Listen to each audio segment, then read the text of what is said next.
a student go about starting investing? What would your first advice to them be? I think the first thing is that you need to be considering something that, I assume you're not going to be starting out with a whole lot of money to invest, so I wouldn't be jumping into the riskiest investments. The riskiest investments will give you the highest return, but you want to be diversified, and you want to make sure that you have some amount at the time when you want to get the return from your investment. So I would recommend having a fair amount in the bank. You could think about certificates of deposit will give you the highest return, but you're going to be limited in how you can withdraw that money. Then after you have a certain minimal amount that's like a safety net for you, then I would recommend you could go into stocks. I would not recommend trying to pick stocks. And a lot of people think that investing in the stock market is, I'm going to try to pick a stock and I'm going to get a winner.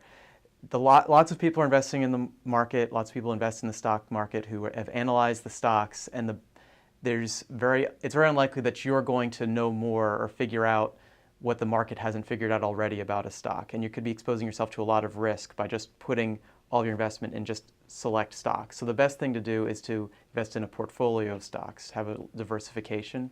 And the easiest way to do that is to buy shares in a mutual fund, which do that diversification for you. And then, of course, there are thousands of different mutual funds that you could pick from. So the question is, what should I pick? I would recommend when you're starting out, figure out your total savings. I would put in, for a student, if you're not planning on taking money out in the next 5 or 7 years, you could have 30 to 40% in the bank account, or you could do it in safe like government bonds, and then put in the remainder in the stock market in just a fund that is diversified across the whole market. So if it's something that says we try to track the S&P 500, that should be sufficient.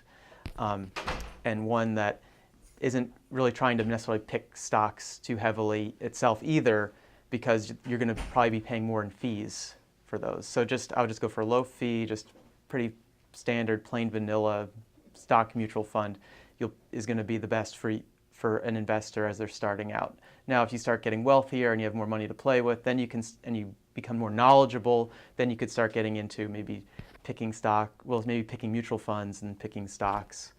But I would not recommend that at this stage in people's lives. Okay.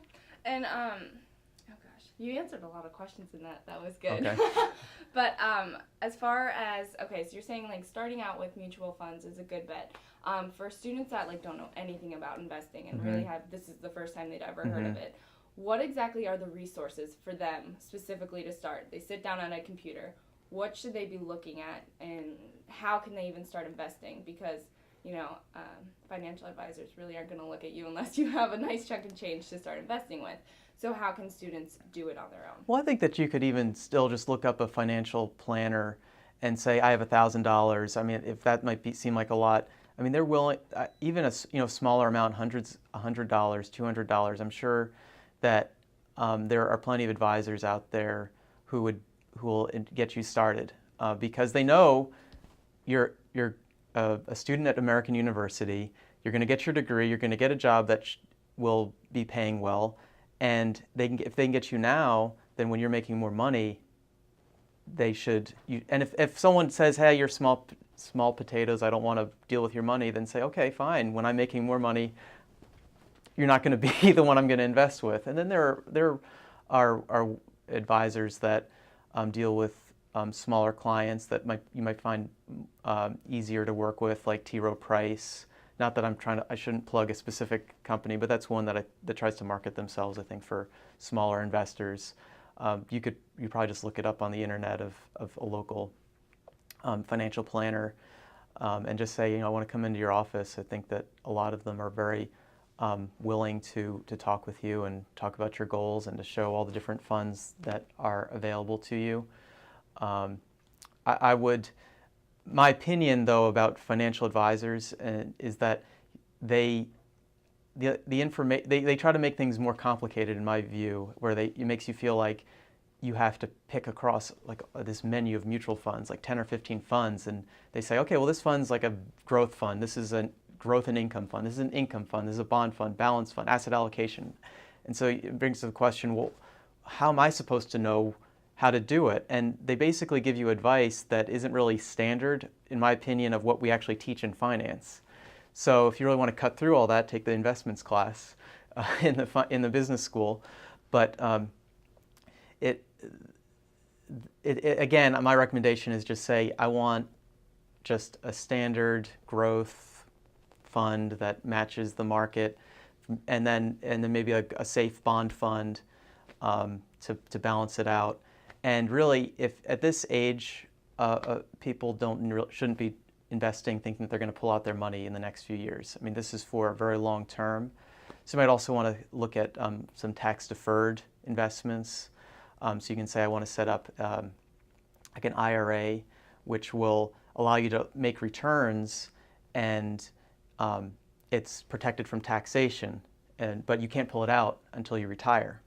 So that's for retirement savings. Now, it's very likely that in maybe 10 years, 5 years, maybe even, you might want to try to buy a house. And so a lot of people are trying to save for a down payment. Or other things, like a young man might be trying to save for an engagement ring one day and wants to have several $1,000s